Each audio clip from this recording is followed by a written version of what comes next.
오늘 TV에 국민의힘 당 대표로 이준석 씨가 되는 모습을 보면서 이거 큰일 났다 이런 생각을 가져봤습니다. 이준석 씨는 정말 이 네이버를 치면 이준석에 대한 인물에 대해서 보면 정당인이면서 그리고 방송인이다. 연예인이죠. 연예인. 입이 워낙 대단한 입을 가지고 있습니다. 정치 쪽으로 얘기할 때 보면은 어떻게 저렇게 어른들을 그냥 갈굼을 팍 주고 한마디를 끊어버리는 그런 말을 저렇게 유창하게 할 수 있을까? 그것도 참 타고나야 되는 것인데 이 친구의 옛 족보들을 보면은 과학고등학교를 나와가지고 또 엄마 아빠가 부유하고 잘 만나서 아마도 하버드까지 나왔다 이런 얘기가 굉장히 많은데 글쎄요, 그 하버드 어느 과를 나왔나? 경제학과를 나왔나? 아니면 비트코인과?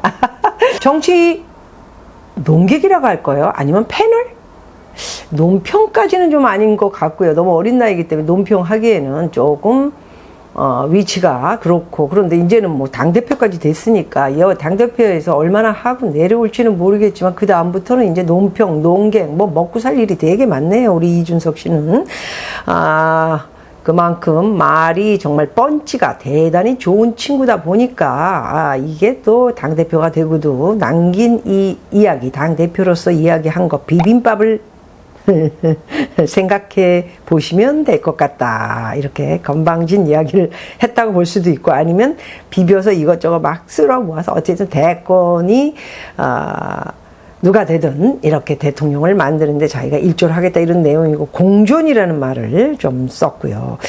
선거 기간 내내 자신에게 제기된 당대표다움에 대한 의식한 듯 여성에게 여성다움을 강조하는, 여성 문제도 어떤 유튜브에서도 제기도 했던 것 같은데, 이게 온전하게 젊은 나이를 어떻게 거쳤는지 모르기 때문에 이 친구가 또 좌파들 친구들도 되게 많은 것 같아요. 맥주도 먹고 이런 모습들이 굉장히 많이 찍히기도 했는데, 글쎄요, 저는 그런 친구들하고 그렇게 모여서 정보를 얻어내가지고 이게 야당을 위해서 일을 하려고 저런 모습을 보여줬던가. 너무 모든 일이 자기가 하는 게 당당하고 다 잘났고 다 괜찮고, 대한민국이 정말 문재인 때문에 정말 오랫동안 4년 동안 동강이가 나서 이렇게 여당, 야당, 그리고 좌파, 우파가 여태까지 싸우는 모습을 여러분들은 봐왔는데, 이 친구는 정체가 뭔지 저는 아직 그 내막이 좀, 의심스럽고요. 색채도 또한 어디에 지금 중점을 두고 일을 할 것인지에 대한 것도 저는 분명치 않다. 보수를 사랑하는 입장으로서 저는 정말 이 이준석에 대한 위험한 국민의힘의 당 대표 정말 잘 진행이 될 것인가에 대해서 의심을 좀 가져보고 있습니다.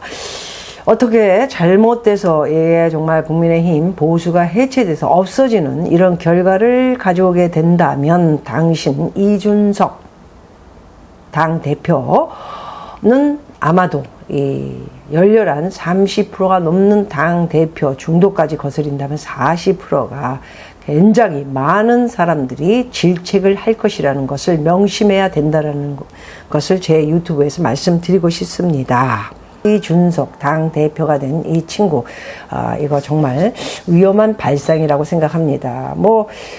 앞으로 많이 지켜보겠지만은, 제가 볼 적에는 어쩌면 좌파들하고도 굉장히 섞여서 무슨 이야기들 꿍꿍이 아주 구린 구석이 너무나 많은 어린 친구, 어릴 때부터 이렇게, 여러분들 기억나십니까? 박근혜 대통령 옆에서 이렇게 앉아가지고 질문질하고 이럴 때 모습이 신선한 것보다는 정말 저는 발칙하다 이런 생각을 많이 가졌었는데, 그 발칙함이 지금까지 올라오면서 정말 얘 입에는 누가 붙어도 이렇게 이길 수가 없는 그런 사람으로 오다 보니까 이제 대한민국의 모든 사람들이 소위 말해서 이준석 신드롬에 속고 있는 것은 아닌가 하는 생각을 가져봤습니다. 얘 당대표 된 다음에 제일 이 간신 같은 이철이라는 정무수석 이놈이 와가지고는 둘이 악수를 하고, 원래 둘이 굉장히 친분이 두텁습니다. 방송을 원래 많이 하고 이러고 까불고 다니면 저녁에 치맥도 하고 뭐도 먹고 와인도 마시고 이러지 않겠습니까? 어떻게 안 친해요? 그렇게 친하니까 청와대에 들어간 정무수석과는 딱 단절을 하고 정말 국민과 야당의 말을 하는. 말은 뻔찌가 좋지 않습니까? 최고의 뻔찌를 가지고 있는 애가 이준석이에요. 질문하면 어저께는 또 무슨 MBN인가 나와가지고 떠들어대는 거 보고 제가 깜짝 놀랐습니다. 잘못한 건 하나도 없어요. 이놈은 잘못한 게 하나도 없이, 그죠? 청와대에서 제일 먼저 이준석이가 야당의 당대표가 됐다니까 박수 친 사람이 누굽니까? 그날 해외 가는 날인데 문재인 씨가 바로 우리는 살았다. 야당의 당대표가 이준석. 바로 뭐 커피 마시면서 뭐 이철이하고 떠들어대면서 그럼요 제가 방송할 때 다 해놨죠. 걱정 마세요. 다 제가 시키는 대로 다 쭉 해도 화면이 보입니다. 응? 그저 어린애면 된다는 생각을 가지고 있으면 절대 안 됩니다. 세상은 다 경험이 필요하고 생각하는 것도 있고 여기도 생각하고 저기도 생각하고 특히나 야당이면 야당에 대한 국민의 반응 우파와 보수를 제일 먼저 거느리는 진보까지 향한 이런 것들을 생각을 해야 되는데 이놈은 그냥 뭐 송영길이하고 자영업자를 올리는 합의를 해놓고는 떠들어대고 하고 웃는 모습을 보고 제가 그냥 있어서 뒤통수를 한 대 딱 갈겨버리고 싶은 그런 충동이 일어났었습니다. 어떻게 자영업자들이 지금 한 푼이라도 더 줘야 되는 이런 상황에 무슨 집구석에다가 30만 원 뭐 이런 걸 왜 줍니까? 지금 여당놈들 투표 나중에 대선에 투표 내 돈 먹었잖아. 나 찍어줘. 이거 할 놈들한테 돈을 주겠다니. 집구석에 앉아서 텔레비나 보고 맨날 뭐 따뜻한 커피나 한 잔 마시면서 이런 사람들은 그냥 넘어가면 돼요. 자영업자들한테 돈을 줘야지. 자영업자들이 그럼 어떻게 됐습니까? 지금 다 문을 닫고 저녁에도 그냥 텔레비에 나와가지고 눈물을 흘리시면서 뭐 2명이 먹는데 뭐 몇 명이나 테이블에 와서 먹겠습니까? 뭐 문을 닫아야죠. 이제 뭐 망했지요. 이게 피눈물을 흘리면서 회사를 운행한 이 자영업자들에게 이게 지금 야당의 대표라는 말할 일입니까 이게? 송영길이하고 앉아가지고 치맥을 하면서 가까이 껄껄거리면서 당장에 잘라버려야지. 지금 가장 얄미운 사람을 하나 얘기해 보도록 하겠습니다. 저는 가장 얄미운 인간이 이준석입니다. 얘 왜 이렇게 까붑니까? 도대체 저번에도 한번 말씀드렸지만 이 친구 야당을 위해서 일하는 거 맞습니까? 많은 분들은 어떤 생각을 가지고 계신지 모르지만 모사꾼으로 평생을 보낸 것입니다. 그렇습니다. 평생을 보내기도 전에 제가 볼 적에는 대한민국에서 더 이상은 살지 못할지 모르거나 아니면 정치를 못하게 만들어야지요. 저희가. 이런 인간을 그대로 놔둬서는 되겠습니까? 이런 인간이 계속 정치를 한다면 저희의 정치 그리고 김대중, 김영삼 때 그렇게 우리가 가슴 아프고 저런 사람들이 나라를 잘 만들 수 있을까 했던 그 걱정거리의 그 인생이 십수년 전이었는데 지금까지 이어진다면 저런 모사꾼으로 해서 지금까지 이어진다면 그것은 정말로 대한민국은 발전이 없고 용납이 될 수 없고요. 저희 세대는 넘어가더라도 다음 세대까지 정말 굴욕적인 대한민국의 정치사와 경제, 안보가 되지 않을까 하는 걱정을 해보고 있습니다. 자, 제발 이제 정신을 차리고 야당이 지금 국민의힘이죠. 국힘 부르기도 싫네요. 빨리 잘라야 할 사람이 누군지를 정직하게 나서서 얘기해야 할 사람들이 나타나야 된다고 생각합니다. 뒷방 늙은이처럼 여우처럼 앉아가지고는 어떻게 되겠지. 내가 괜히 나서봤자 뭐 돈이 생기는 것도 아니고 무슨 뭐 내가 장관 자리를 받는 것도 아니고 내가 왜 대한민국 국민을 위해서 무슨 말을 해야 되는데 욕 들어먹을 필요가 뭐가 있어. 그냥 나는 뒤에 이렇게 앉아있다가 다 다져지면 그때 딱 나타나서 내가 다 한 것이요 이렇게 얘기하면 되지. 이런 생각을 가지고 있는 인간들이 상당히 많습니다. 이런 인간들은 용서를 해서는 안 되고요. 빨리 이 배신자 이준석이는 잘라버려야 된다고 생각을 합니다. 이준석이가 한 말에 대해서 여러분 정말 너무 화가 나지 않습니까? 대선 오늘이 만일에 대선이라면 뭐 어저께인가 그저께 기사입니다. 5% 차로 패배를 할 것이다. 2030 지지를 끌어내야 한다. 지가 무슨 2030이 무슨 우상인 줄 아나 봐.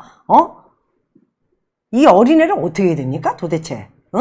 우리도 35살, 40살이 지난 세월이 있지 않습니까? 그때 제정신이었습니까, 우리가? 철이 없고 사기도 당하고, 저도 사기 당했어요, 그 나이에. 남의 말 잘 안 듣고 그럴 나이지 않습니까? 그런데 이런 애가 30 몇 살밖에 안 된 애가 무슨 지금 오늘 선고를 한다면 5%로 패배할 것이다. 2030을 잡아라. 그래서 네가 잘하면 2030 다 잡는 거야? 2030은 그렇게 어리석지 않다고 봐. 전부 지금 널 싫어하고 있어, 점점. 뭐 하는 건데? 네가 하는 게 뭔데? 그 이야기를 하면서 컬럼을 한번 보도록 하겠습니다. 송평인 컬럼. 아주 글 잘 쓰시죠. 김종인, 유승민에게 잘못 배운 이준석. 애 늙은이처럼 돈, 조직 운운하며 윤석열에게는 당에 입당하라고 압박했죠. 해서 결국 입당하지 않았으니까. 근데 입당을 했는데 지지율이 떨어져. 그거를 또 모면하려니까 지가 나서가지고 어쩌고 저쩌고 갈구는 얘기를 해. 왜? 더 떨어뜨려서 좌파가 돼야 되니까. 처음에 제가 여기 띄워서 보내드리겠지만은 말씀드린 대로 얘는 제가 볼 적에 스파이지 않나. 야바이꾼처럼 노는 이 결과가 어찌 될지 모든 것이 잘못된다면 너는 절대로 용서를 하지 않을 것이라는 것을 분명하게 알아둬라. 유승민과 이준석은 박근혜 탄핵을 지지해 탈당했다가 제3지대의 광야 생활을 1년도 견디지 못하고 돌아왔다. 이들과 김종인의 공통점은 돈과 조직이 없는 걸 견디지 못하는 웰빙 체질. 뭔가 지 밑에 이 부하들도 없고 아무것도 따까리들이 없으면 참지를 못하는 거죠. 그저 배우는 게 중요한 게 아니라 어디서 배우느냐가 중요하다. 이준석을 말하는 것이죠. 좋은 데서 배워야 한다. 이준석은 서울과학고와 서울대에서 뭐 어떻게 나왔는지 모르지만 얘는 맨날 이거 하나 가지고 팔고 다니면서 부모 잘 만나가지고 은행원 무슨 출신 아버지 잘 만나서 돈 좀 있지 않습니까? 하바드에 뭐 실력도 좀 있어야 되지만 뭐 능력이 있으면 충분히 갈 수 있습니다. 예. 그래서 배워서 디지털과 말싸움에는 되게 능합니다. 얘는 아직도 나와서 떠드는 거 보면은 얘는 무슨 텔레비 패널입니까? 지가 뭐 아직도 인기 영화 무슨 택시를 타고 다니면서 뭐 휴가철을 보내면서 뭐 얘는 자기가 다음 대권에 무슨 이런 정말 받지도 안 되는 이런 생각을 하고 있는 자기 쇼를 하고 있는 이 대목지 않은 행동을 하고 있는 것이 아닌가 이런 생각이 듭니다. 그래서 절대로 이런 애는 가만둬서는 안 되는데 지금 쭉 지켜보고 있는데 정말 이 야당 이거 정말 창피하지도 않은가 봐, 이 야당. 이 사람들 전부. 뭐 하는 거야, 지금 어린애한테 올렸다, 내렸다 하면서 독자적으로 중도를 추구하지도 못하는 겁쟁이들의 보수의 둥지를 차지하고 설치고 있는 이준석. 사실상 전 국민 재난지원금을 깎지는 못할 망정, 오히려 늘려주고 나쁘지 않은 스탠스 운운하면서 대의는 없고 술수만 쓰고 있는 김종인이 해온과 같은 간신배 역할을 하고 있는 어쩌면 좌파가 정권을 다시 잡으면 나는 중간 중립을 지켰기 때문에 다음 자리에서 너희들이 뭔가 장관 하나 주지 않겠니?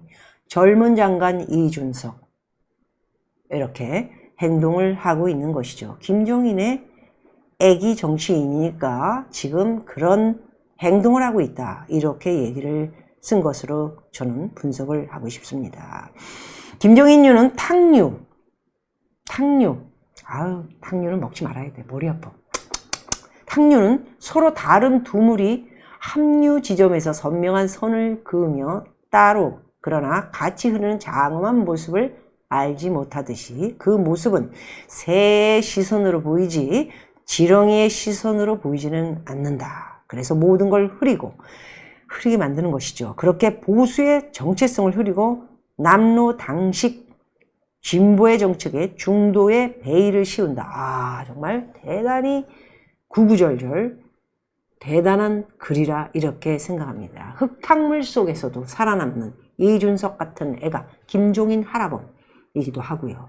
이렇게 이물저물 중도 진보 합친 듯 하면서 보수 쪽에서 월급 받아 처먹고 여기서 보수인 척 하면서 꼬랑지 푹 내린 척 하면서 저쪽에서 전화하면은 이철이 전화 왔고 그래요?